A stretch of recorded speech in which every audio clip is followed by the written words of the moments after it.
Welcome to Donmar TV News Channel. Pinagigising ni retired Supreme Court Justice Antonio Carpio sa publiko si Pangulong Rodrigo Duterte sa harap ng lantarang pag-angkin ng China sa West Philippine Sea. Ayon kay Carpio, panahon na upang ang taong bayan ang mangalampag sa presidente tungkol sa tunay na motibo ng China sa West Philippine Sea. Sinabi ng retiradong maestrado na sadyang nakalulungkot na mistulang mahimbing ang tulog ni Duterte habang sinasakop na ng China ang kabuuan ng ating mga teritoryo sa West Philippine Sea. Sa gitna nito, hinikayat. Hi Mr. President, ito ho, pakeho, please, apaka-reklamador ho itong mga to. Bigyan nyo na ho ng boat, bigyan nyo na rin ho siguro ng ano, ng tawag doon, yung magandang boat, yung ginamit namin. Bigyan nyo speedboat, bigyan nyo na rin ho ng mga kagamitan, ito mga mangingisda.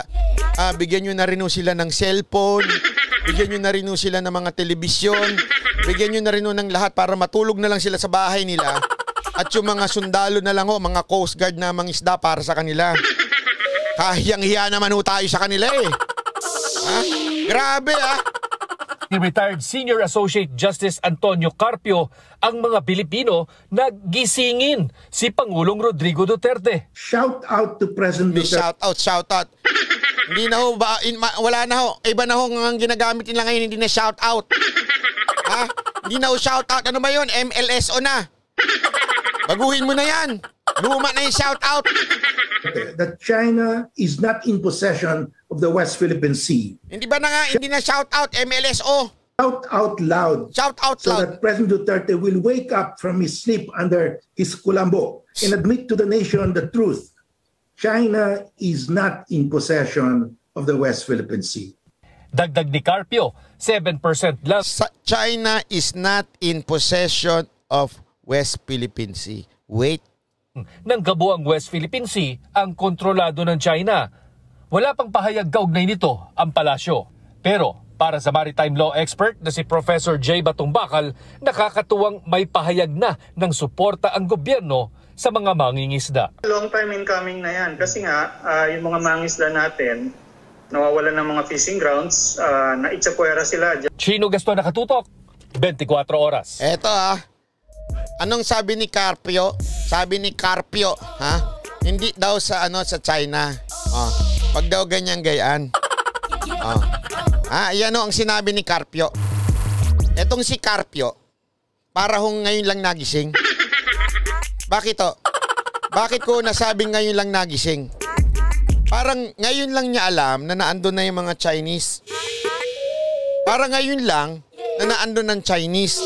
At hindi ho nangingialam ang Pilipinas at hindi ho walang ginagawa daw. Ngayon lang daw ho yan. Yan ang dating, kaya sinashout out daw niya si Pangulong Duterte. Okay. Para ho siyang tulog. Bakit ko nasabing tulog? Matagal na hong nandyan ang Chinese at ayaw galawin ang gobyerno ng Pilipinas. Paano ko napatunayan? Anong prueba bo? Banat ba? Baka puro kasalita. Panoorin nyo ito, ha? Ito ho, may nagtanong kay Pinoy. At ano ang sagot niya? Kayo ang humusga. Sir, nagsimula na po yung balikatan exercises ng government at saka US ngayon. And there are some claims na that the balikatan exercises were moved earlier because of the standoff sa Scarborough. Balikatan, okay? May balikatan daw ang Amerika at Pilipinas. At pinatigil. Bakit kanyo? Kasi sabi, dahil ba meron na sa Scarborough mga Chinese, kaya pinatigil yan. Yan yung tanong. Antayin nyo sagot, ha? Arling kayo Mengi, salamat. Let me get back to you on that. I'll have to check, no? Yung all of these are scheduled way ahead. At saka parang napaka, yung walang pakinabang sa atin na sa panahon na dinede-escalate natin, maglalagay pa tayo ng potential na irereklamo ng kabila. Bakit daw? Ha? Eto, hindi tayo maglalagay doon. Ano yon? Yung sinasabi, yung balikatan. Bakit? Para daw hindi ma-escalate. Kasi nga, dinidescalate daw nila yung tension dun sa Scarborough. Sa madaling salita, sinadya nila na para hindi maging maingay o mainit ang China at Pilipinas, ipinatigil yung balikatan doon. Bakit? Para daw hindi magkaroon ng initan pa. Ito sinabi. Ng panic. Hindi ko ba nababahala or... para daw hindi mag-create ng panic. Ulitin natin yung part na yun. Na dinide-escalate natin, maglalagay pa tayo ng potential na irereklamo ng kabilang panic. Di pala panic. Panig. Okay, ibig sabihin, kaya natin hindi ilalagay yon para hindi daw magalit pa yung kabilang panig, which is yung China. Para wag nang magkaroon ng gulo. Kanino ho nagsimula yan? Kay Duterte ba? Carpio, makinig ka, Carpio. Carpio, makinig ka. Panahon ni Pinoy, inalis niya na yan. Doon. Sa Scarborough, inalis niya yung balikatan doon. Anong sinasabi mo? Ay prueba, yan na nga, Hindi ko ba nababahala or the government po ba ay handa naman po in case na ma-provoke po yung China dito nga sa balikatan exercise? Dahil nga doon sa tinatanong, hindi ko ba kayo nababahala na baka ma-provoke tong Chinese kasi magkakaroon ng balikatan exercise ang Amerika at Pilipinas. Antay nyo sagot. The West Philippine Sea. Well, we have been ready to protect our sovereignty to the limits of our capabilities. Okay. But again, we are ready to protect our blah blah blah. Alam mo naman, para sabihin lang na we are protecting the Philippines. But, may but. Ano ibig sabihin ng but? Yung I will appeal to all of you. I will appeal to all of you. Kayong mga hindot na mga animal daw, na mga media na nagpapainit ng issue na to. Ano sabi niya? I'm appealing. Paano ko ba tinate nung araw? Maski na boxing laban sa China, 1.3 billion sila, 95 million tayo. Tapos? So, maski piti ka ng ilong. No. So, ano ba pakinabang natin? Na idrama natin tong palalain yung sitwasyon na nangyari para galitin ang bawat isa na humantong doon. Paalala ko rin sa inyo, sa Saligang Batas, we renounce war as an instrument of national policy.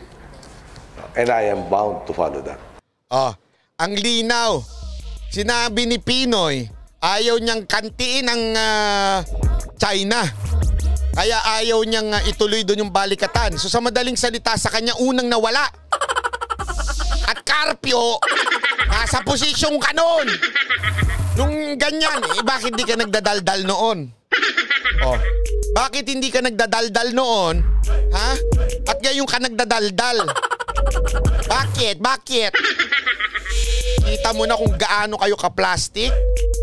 Diba? Ang linaw na ang linaw. Ang linaw na sinasabi ni Pinoy. Ang linaw na sinasabi niya, wag nating kantiin yun. Kasi ganito, mapapala natin pag nagpiti ka ng ilong. O yung pa example niya, ilang billion sila, tayo ilang milyon lang, ganyan-ganyan. Sino nagsabi niyan? Si Pinoy. Kanino nagsimula yan? Kay Pinoy. Ayan ang pruweba. Tapos ngayon, ang babanatan nyo, si Duterte, gago pala kayo. Pasensya na, pero totoo. Diba? Bakit? Yan ang katotohanan. Ayan mismo. Si Pinoy, Tapos sasabihin nyo ngayon, kasalanan lahat ni Duterte? Ayan nga si Pangulong Duterte, sinabi na, mangisda kayo dyan, huwag kayong umalis. Si Pinoy, ano sabi?